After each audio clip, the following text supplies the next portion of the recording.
مرحبا معكم بالبيس باسل شويك، ان شاء الله تكونوا بخير جماعه وبصحه وبسلامه. دعونا نذكر بالضغط تعزر لايك لاننا ما سوف نقوله الان امر هام جدا وتطورات غير مسبوقه بالشرق الاوسط. فماذا يحدث؟ وما قصه الحرب الطاحنه على ايران والرسائل التي ارسلت من اسرائيل؟ ما هي قصتها؟ لكن قبل كل شيء دعونا نبتدئ ونقول لا حول ولا قوه الا بالله. أبواق الجزائر تسير عكس التيار.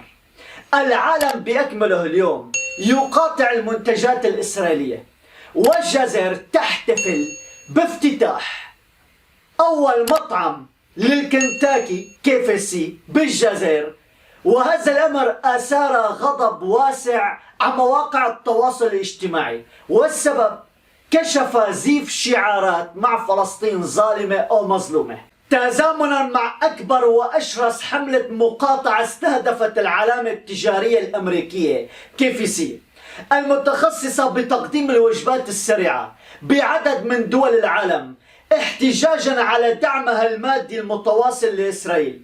قرر نظام الكبرنات السماح بافتتاح أول مطعم بالجزائر.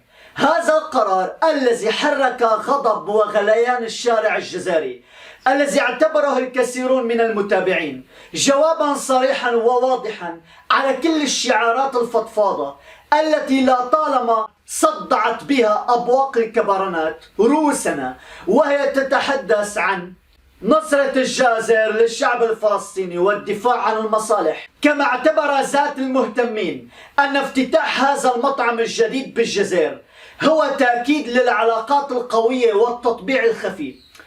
العالم بأكمله يقطع المنتجات الإسرائيلية، وهذه المحلات تفلس بالدول العربية بسبب مقاطعتها، والجزائر تفتح أبوابها لافتتاح أول محل من ثم سلسلة مطاعم. وهذا إن دل على شيء فيدل أن أبواق الجزائر تحاول تغليط العالم بشعارات مع فلسطين ظالمة أو مظلومة. وبما أننا ذكرنا أن الجزائر تغالط العالم، شاهدوا هذه الصورة بصورة قفطان مغربي. الجزائر تحاول سرقة التراث من جديد، لكن وزارة الثقافة المغربية تدخل على الخط فورا. أكد مصدر مطلع أن صورة أدرجتها الجزائر ضمن ملف تسجيل زي جزائري لدى اليونسكو لهذه السنة تعد لقفطان مغربي نطع فاس، مأخوذة من متحف يقع بالعاصمة الهولندية أمستردام.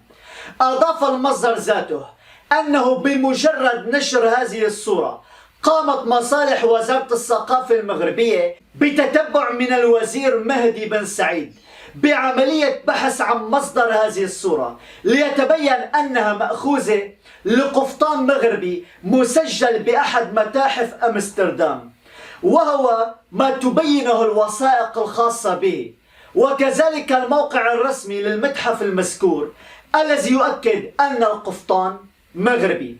إذن الجزائر تحاول كانت قرصنة صورة لقفطان مغربي، والمغرب والحمد لله دخل على الخط بشكل فوري، حتى أن الإعلام الجزائري بدأ يخرج بهرطقات مؤخرا أن الجزائر تريد تسجيل الزليج باسمها.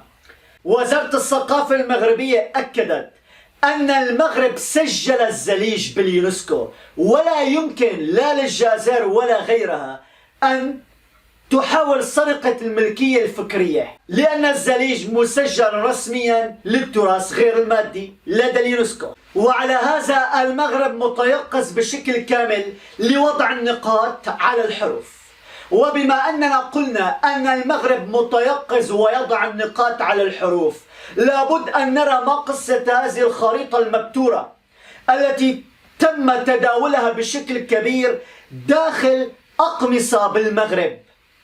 التحقيق مع سياح أجانب بشفشاون بسبب أقمصة تحمل خريطة المغرب مبتورة من الصحراء. أخضعت السلطات المحلية والأمنية بمدينة شفشاون سياحا أجانب لتحقيقات بسبب ارتدائهم أقمصة تحمل خريطة المغرب مبتورة من صحرائه.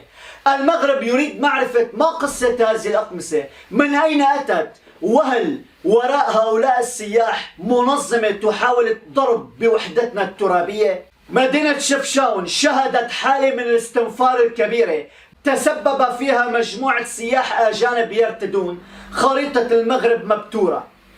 السلطات المحلية بشفشاون رصدت هؤلاء السياح وتم التحقيق معهم على الفور لمعرفة من أين هم، من أين أتوا، ومن أين جلبوا القمصان، وهل تم بيعها داخل المغرب ومن قدمها لهم أم أتوا بها من الخارج. وبنهاية التحقيقات أكد هؤلاء الأجانب أنهم لم يكونوا يعرفون أن الخريطة مبتورة، وقدموا اعتذارهم للمغاربة وللسلطات المغربية مؤكدين أن نيتهم سليمة، لكن وقعوا بهذا الخطأ. والسبب اشتروا هذه القمصان من على موقع من الانترنت يبيع هذه القمصان عليها خريطة المغرب مبتورة. وعلى ما يبدو نحن نعلم لمن تتبع هذه المواقع التي تسوق قميص المغرب عليه خريطة المغرب مبتورة، أبواق الكبرنات التي تحاول التشويش على وحدتنا الترابية. أساسا بعد الدعم المتواصل الذي أتى لمغربية الصحراء وأبواق الجازر أصابها السعار وخرجت عن السيطرة. كان آخر الدعم قلنا أن مملكة بلجيكا دعمت مغربية الصحراء. اسمعوا الآن ماذا حدث من جديد. بلجيكا تعلن عن 100 مليون يورو استثمارات بالصحراء المغربية. منذ أيام كنا نقول أن فرنسا أعطت الإشارة رسميا من أجل إقامة المشاريع بالصحراء. ها هي بلجيكا ذات الخطوة وذات الرقم 100 مليون يورو. إذا بلجيكا عندما تؤكد موقفها الصريح اتجاه مغربية الصحراء، على هذا بلجيكا تعترف سياسيا دبلوماسيا واقتصاديا بمغربية الصحراء. وهذا الأمر جعل فرنسا أيضا تتحرك من جديد لتعلن عن استثمارات أخرى. العملاق الفرنسي ألستوم يعتزم إقامة مصنع قطارات بطنجة المتوسط. كشف موقع أفريكا انترست أن العملاق الفرنسي ألستوم المصنع للسكك الحديدية يعتزم إحداث وحدة صناعية بميناء طنجة المتوسط. وحسب المصدر فن ألستوم وبعد افتتاح الموقع الجديد بفاس سنة 2020 يدرس الآن إنشاء وحدة صناعية ثانية بمنطقة طنجة المتوسط. التقرير الفرنسي ذكر أن ألستوم دخل بمنافسة شرسة مع الشركات المصنعة الإسبانية لتجديد 168 قطار للمكتب الوطني للسكك الحديدية. هذا الذي يحدث الآن أصبح واضح. هناك صراع كبير من أجل الاستثمارات بالمملكة المغربية. هذا الصراع يرتكز بين فرنسا وإسبانيا، وبسبب هذا الصراع بين الدولتين أصبحت الدول الأخرى تتهافت أيضا على المملكة المغربية. طبعا المغرب يفتح أبوابه للجميع، لكن تحت شعار الصحراء المغربية هي النظارة التي يرى بها المغرب العالم.